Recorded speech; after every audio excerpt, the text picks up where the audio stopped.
નાનો એવો લેહડો રૂપલમાં આઈમાં એમ કહેતા ચારણની દીકરીઓને માં રૂપલમાં બેઠા રહ્યા. આઈમાં એમ કહેતા કે ચારણની દીકરીઓને બંગલાના મોહ થોડા હોય, એ તો ઝૂંપડામાં ભેહું ગાયું બાંધી હોય, સાણ વાસીના થતા હોય, આવા નેહરા હતા નાના. એટલે કીધું આમાં કે બ્રાહ્મણ મઢડાનું હમીર ભગીરથ શિવ સોરઠ સિર ધરી એવ દાન તળ તળ નીર નિર્મળ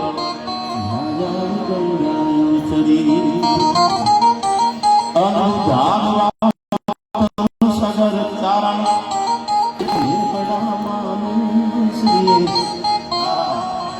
એ નવ લાખ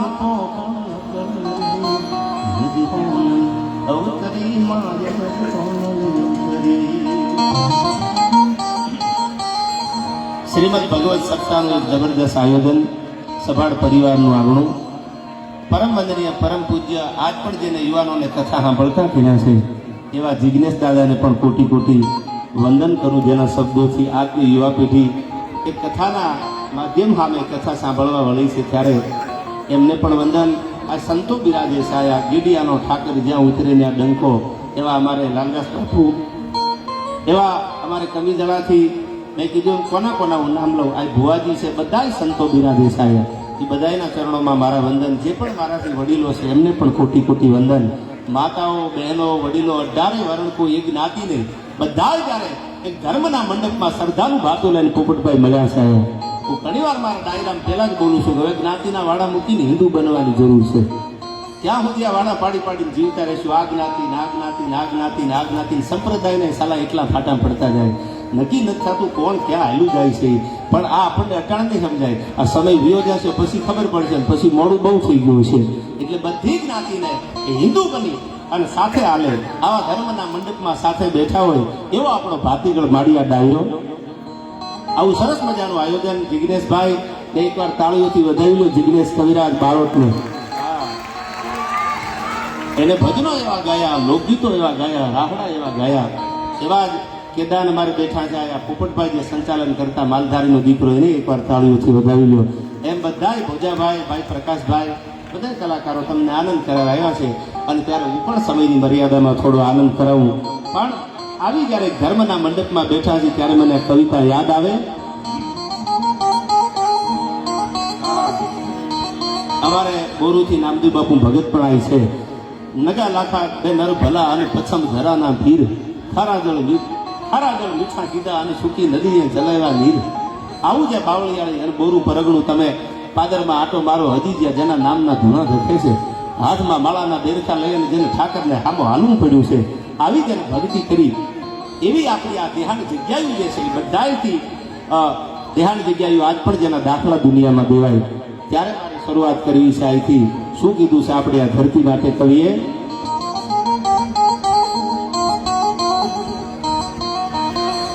तो कड़क धरती जहां खड़कनी आखरी, आई कड़क धरती जहां खड़कनी आखरी, अन डूंगरा डूंगरी ने कराडो, ये मुकुट सा मंदिरो गाजता सिर धरी, गुजरता गगन ऊंचा पहाड़ो.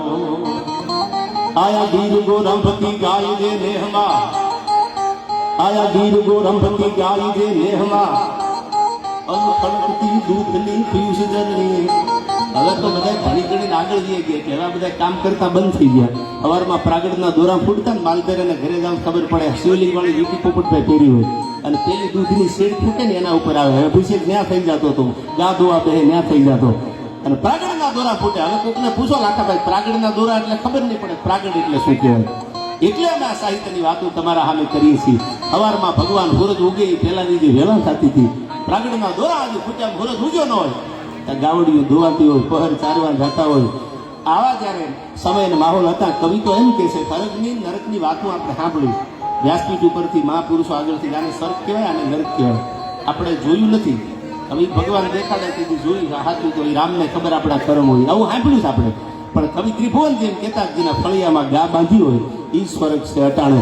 એ સ્વર્ગ જેવા ફળિયા છે જેના ફળિયામાં 1, 2, 5 ગાયું બાંધી હોય, માવડીયું બાંધી હોય. એટલે કીધું આમાં આયા ગીર ગોરંભતી ગારી દે નેહમાં, અનફળતી દૂધની પિયુષ જરણી એ ભલી ભારતી ભૌમની વંદની આવડી આ સબ રાત ધરણી તન જન ભોજન ગુરુજન ધરણી.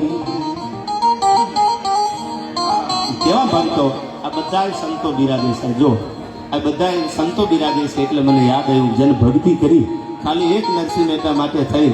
અને હું એમ કહું કે એક મહેતા માટે થઈને પોપટભાઈ 52 વખત ભગવાન દ્વારકા વાળો જુનાગઢ એકમાં આવ્યો. પૂછો બધાની હયાને મારા દ્વારકા વાળાના વ્યવહાર કેવા છે. કોક પૂછો તો ખબર પડે એમને. કોક આવીને દ્વારકા વાળાના વ્યવહારની વાત કરે અને પૂછો કોઈ મેવાડમાં મીરાબાઈને મારા દ્વારકા વાળાના વ્યવહાર કેવા છે. ઘૂંટડે ને ઘૂંટડે જેને ઝેર પીધા છે. શું કામ? વિશ્વાસ હતો કે મારો ભગવાન આવે, મારો નાથ આવે. અને જેને ભરોસા મૂકી દીધા એને કોઈ દી કંઈ લાંબા હાથ કરવાની જરૂર નથી પડી. એની આબરૂ રાખવા ભગવાન આવ્યો છે. શું કામ? એને માથે ઓઢી લીધું છે મારા ઉપર ભરોસો મૂક્યો. આજ અટાણે કળયુગમાં લાખાભાઈ સારો માણા ઉપર ભરોસો મૂકો ને, સારું વ્યક્તિત્વ હોય, પ્રામાણિક માણસ હોય અને એનામાં ભરોસો મૂકી દીધો હોય અને એ તમારા 5-25 લાખનું ખોટું ન કરે. મારા ખોટું થાય ને, હું આ બાપનો દીકરો છું, આ પરંપરામાં આવ્યો છું, મારા થાય ન થાય. સારો માણસ જો પ્રામાણિક આ જમાનામાં ખોટું કરતા પાછો વળે તો આ તો જગતનું સંચાલન કરવા વાળો છે, આખાય બ્રહ્માંડનો બાપ છે. એ થોડો માથે ઉઠ્યા પછી એમ કે મારાથી નહીં થાય. પછી લાખ વાતે આવીને ઊભો રહી જાય, તમારા ટાણા હાચવી દે. અને ત્યારે મને આ કડી ગાવાનું મન થાય અહીંથી.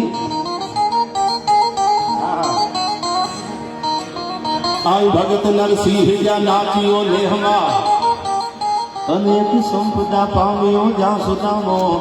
બરાબર નામદેવ બાપુ નગા લાખા બે નર ભલા અને પછમ ધરાના પીર ખારા જળ મીઠા કીધા અને ફૂકી નદી ચલેલા નીર. નિલેશ ભગત પધારો પધારો જીવભાઈ. એટલે આવો ઠાકર છે પણ કેવો? આઈ ભગત નરસિંહ નાચ્યો લેહમાં અન સંપદા પામ્યો જ્યાં સુદામો. વીર ગાંધી અને દયાનંદ જન્મ્યા સતીને સંતનો છે વિસામો. અને આજ પણ ઉભા છે અડીખમ પાળ્યા, આજ પણ ઉભા છે અડીખમ પાળ્યા. બધા વાત દૂધની ગામ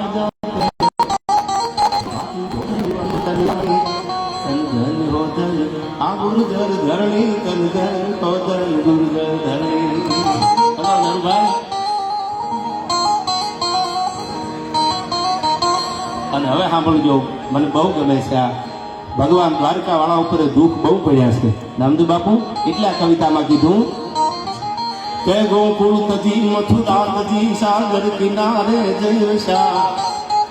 ગોકુળ મેલી દીધું, મથુરા મેલી દીધું, તોય આ દુનિયાએ ખેતો ન મેલ્યો. ઠેર દ્વારકા સુધી જરાસંધના દોધાને મોકલા મારી નાખો એને. પણ આ કઈ નાનું છોકરું છે? સમગ્ર બ્રહ્માંડનું સંચાલન કરવા વાળો શરીરે ધર્યા લાલુ પિત્તલ શું વાકા પ્રત્યે રંગ ટેટી કિસી પાગલ્યા ઓર માથે ગુલા કેસો અને જતા નારીનું વારણા લીધી જાકા કડે કટારા ભેટ લીધી કસીને તો હોળે કળાએ તેદી જેવું સસીને ભુજાને ચતુર જોમ યાદામ ભારી. અને નમો સર્ક ચક્ર ગદા પદ્મ ધારી તું એક તું નહીં દૂસરો શુભ સાથી સમોહી. આ ભગવાન દ્વારકા વાળો. એટલે કવિએ કીધું ગોકુળ મેલ્યું, મથુરા મેલ્યું, તોય જરાસંધના દોધા મારવા આવ્યા કે હા. હવે આપણે ગયા આમાં કે ગોકુળ તજી મથુરા તજી સાગર કિનારે જય વસા. એ ત્યાં પણ પ્રભુને મારવા જોતા જરાસંધના ધસા. આહા, ચાંદીની હજી તો નબરિયા પડે છે, ફિલ્મ આખું બાકી છે યાર. આહા, રહું છું તમારા વગર તો જિંદગી ઝેર લાગે છે અને મળો છો તમે તો મોટી મહેફિલ લાગે છે. મનગમતા મળી જાય પછી એમ થાય કે હવે ક્યાં કોઈની જરૂરત છે. આ ચાંદીના રૂપિયાનો વરસાદ થાય છે. એકવાર તાળીઓથી વધાવી લો. જે પણ પૈસા આ આવે છે બધા જ સારા કામમાં વપરાવાના છે. એટલે એમને પણ ખૂબ ખૂબ અહીંથી જોરદાર તાળીઓથી વધાવજો. સરસ મજાનો સભાડ પરિવાર પિન્ટુભાઈ. આ સારો વિચાર આવો ને કળયુગમાં એ ભાગ્યશાળી ભગવાન સંતોના માતાજીના આશીર્વાદ એને રૂપલમાં આવા સારા વિચાર આવે કે આપણે સારા કામ કરવા છે, કોઈને જમાડવા છે, કોઈ માટે સારું કામ કરવું છે, કોઈની દીકરી મા બાપ વગરની હોય લગ્ન કરવા છે. આવા વિચાર તો ભાગ્યશાળી ના આવે. આ જમાનામાં કોઈ રૂડ લગાડવાની વાત નથી. બાકી હવે ને તમે સંસારમાં લાખ વાતું એ લેવું. નામદેવ બાપુ દુનિયામાં દેવું એ તો વહમું લાખા વિસિયા. પણ આ બીજા માટે કંઈક કરી જવાની ભાવના રાખી હોય એને દુનિયા કાયમ ન ભૂલે. ગઈકાલે મારો ડાયરો હતો લોલાડા ગામમાં શંખેશ્વર આવ્યો. હવે એ તો અટાણે છે ને આયોજકો આવી કે પણ એ નીતિનગીરી નામનો યુવાન 10 નામ સાધુનો દીકરો એને ગૌશાળા માટે નામદેવ બાપુ 8 વીઘા જમીન પછી ગૌશાળા આના અમે પૂજારી છીએ, આવા જ એને હારા હારા કામ કર્યા છે, એની વાતો જગતમાં થાય છે. ત્યારે મને કહેવાનું મન થાય કે ગોકુળ તજી મથુરા તજી સાગર કિનારે જઈ વસ્યા, ત્યાં પણ પ્રભુને મારવા જોદાગના સંગના ધ્રસ્યા. મણિકાજ તો મોહન જુઓ નાથથી નો તાર્યા, પ્રભુના બાણે ભીરના બાણે હર્યા. પણ ગામડા ગામ હોય એમાં અભણ બાયું ભણેલી હોય ને દીકરી, અને અભણ હોય ભણેલી ન હોય એને કાંઈ સંસ્કૃતના શ્લોક ન આવડતા હોય, એ મંદિરમાં જાય ભગવા લાગે તો ભોળાને રીઝવે કેમ નામદેવ ભગત? તો એને કેવી રીતે રીઝવે? એવો રાયા શિવ શંકર ભોળા. ભણેલી નથી, એની આગળ કાંઈ જ્ઞાન નથી અક્ષરનું કે એને સંસ્કૃતના શ્લોક આવડે. એક પુષ્પમ એક બિલ્લી પત્રમ એક લોટા જલકી ધાર, દયાલુ રીજ કે દેખે ચંદ્ર મોલી ફલ ચાર. આવું તો ભણેલા ગણેલા હોય ને સંસ્કૃતના શ્લોક આવડે. આ તો અભણ છે, પણ શિવને કેમ રીઝવતી હોય? એવો રાયા શિવ શંકર ભોળા, અમને ચડાવ્યું એ ભભૂતિ ના ગોળા. એવો રાયા મારા શિવ શંકર ભોળા. નોગણભાઈ, અને ત્યારે મને કહેવાનું મન થાય, આ તો અભણ દીકરી રીઝવતી હોય તો શિવને રીઝવે, પણ કોઈ જનોધારી બ્રાહ્મણ ભગવાનના શિવલિંગ સામે ભોળાના બેઠો હોય તો કેવી રીતે રીઝવે બ્રાહ્મણનો દીકરો? તો નમામિ સમીશાન નિર્વાણ રૂપમ, નમામિ સમીશાન નિર્વાણ રૂપમ, અનવિભૂજા પુત્રમ બ્રહ્મ વેદ સ્વરૂપમ, એ નિજમ નિર્ગુણમ નિર્વિકલ્પમ નિરીહમ, સદાકાશમાકાશવાસમ ભજેહમ. નિરાકાર મોકાર મૂલમ તુરીયમ, નિરાકાર મોકાર મૂલમ તુરીયમ, અનગિરાજ્ઞાન ગોતીત મીશમ ગિરીશમ, એકરાલમ મહાકાલ કાલમ કૃપાલમ, ગુણાગર સંસાર પારમ નતો હમ ગુણાગાર સંસાર, પારમ નતો હમ ગુણાગાર સંસાર, પારમ નતો.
મારું મોણિયા ખાલી કરી દો, મારું મોણિયા ખાલી કરી દો.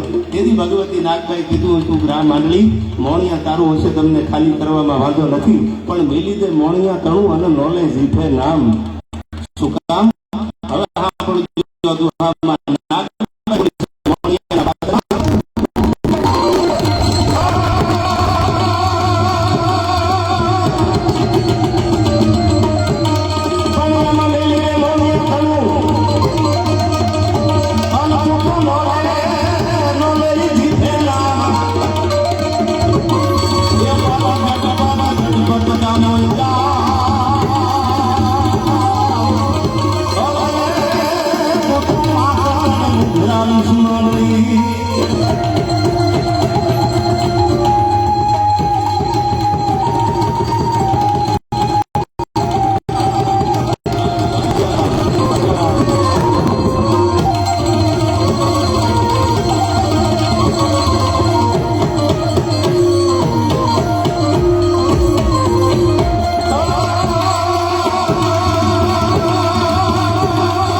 આ જે પણ પૈસા તમારા તરફથી ગોળ રૂપે આવે આનો ઉડાડે ન કહેવાય. નથી ખબર એમ કહે છે કે આ બધા આમાં એકચ્યુઅલી પૈસા કેમ ઉડતા હશે, લક્ષ્મીજીને કેમ ઉડાડતા હશે? ઉડાડે તો મુંબઈના બિયર બારમાં ઉડાડ્યા કહેવાય, આ ન ઉડાડ્યા કહેવાય. આ તો બધા આપણા જે આર્મીના જવાનો કપી ગયા છે ને બોર્ડરમાંથી, એના પરિવારને આપવાના છે. એટલે એકવાર તાળીઓથી વધાવી લેજો આ વિચારને. જ્યાં જ્યાં જેટલા પૈસા ભેળા થાય બાપુ, એ બધા પૈસા ભેળા કરી અને જે પણ આર્મી શહીદ થયા છે કોઈ પણ જ્ઞાતિના, એને જેના પરિવારજનોને આપવાના છે, એને જોરદાર તાળીઓથી વધાવી લેજો. ત્યારે બે હાથે જો તમને ઈચ્છા થાય તો મને તાળીનો સાથ એકાદ મિનિટ આપજો. ભગવાન શિવને યાદ કરું છું ત્યારે.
ભાવનગરના રાજકીય લખેલો આ છંદ.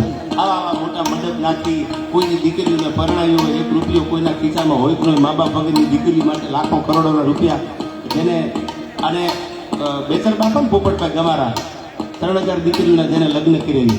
આજે આપણે માણાને યાદ કરીએ શું કામ? કે એ તો છે ને આ દુનિયામાં, પણ એવું કામ એને કર્યું. 3000 દીકરીઓ, 1 2 3 4 5 નહીં, આપણે આપણા પરિવારની 2 5 દીકરીઓને લગ્ન કરવા હોય તો આપણે આગળ આયોજન કરતા હોય કેમ થાય કેમ નહીં થાય. 3000 દીકરીઓને 1 રૂપિયો બીજાનો લીધા વગર જેને પડકારો કર્યો, આવી જેને દાતારીઓ જગતમાં કરીને એના માટે આ છંદો ગવાના છે. એટલે કડી મને યાદ આવ્યા કેવા માણસો હતા અને કેવા એના દાખલા દેવાય છે દુનિયામાં.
એ મોજ મારે ભાર મોજ મારે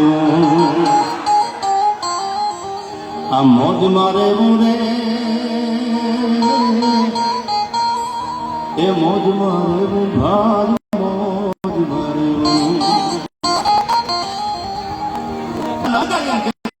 ગોતવા કે હવે ક્યાંય મળે નહીં ગ્રહણ જોયું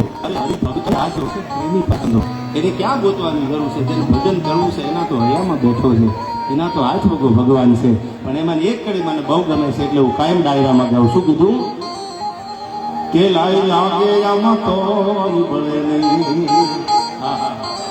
જેવા કાળ જાકી ધારે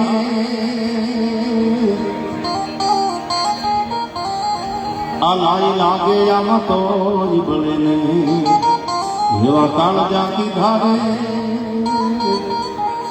આ દરિયો ખારો આખો દરિયો ગુઠવાટા મારી ખારો છે પાણી મોઢામાં જાય નહીં પણ નીર ખારા જો એને મરજીમાં ફેરવમાં મો અરે અમારા કલ્યાણ તપાસી જો તને કુબેર કંગાળ લાગશે કોઈ માણસને તમે એમને મળી લો અને ડાયરેક્ટ તમે ઓબ્ઝર્વેશન કર્યા વગેરે એમ કહો કે આ તો આમ છે ને આ તો નથી સારા આ તો ખરાબ છે ને તો વાત ખોટી છે શું કામ આ દુહોઈની સાક્ષી પૂરે છે કે નીર ખારા જોઈ અને મરજીમાં ફેરવમાં મો અરે અમારા તળિયા તો તપાસી જો તને એકદી કુબેરી કંગાળ લાગશે દરિયાના તળિયા હાચા મોતી પડ્યા છે આપણે કોઈને મળ્યા વગર એમ કહીજો આ તો નથી સારા ના તો બહુ ખરાબ છે ને મોટા મોટી આપણી ભૂલ છે શું કામ દરિયાની આગળ માણા આવ્યો હાલતા હાલતા ધીરા ધીરા ડગલા દેતો આવે અને આમ જે આગળની ભરી દરિયાનું પાણી મોઢામાં મૂક્યું પણ સારું લાગ્યું ફૂકી નાખ્યું મોઢું બગાડ્યું પછી હાલતો થઈ ગયો એટલે દરિયાને વાંચા આવી કવિએ દરિયાને બોલાવ્યો દરિયાએ કીધું કે આવ્યું ને પાછો આવ્યો પછી આ દોહો કીધો કે નીર ખારા જો એને મરજીમાં ફેરવીમાં મો ભલે મારે પાણી ખારું હોય પણ મોઢું ફેરવીમાં શું કામ અમારા તળિયા તો તપાસી જો તો કુબેર કંગાળ લાગશે તળિયા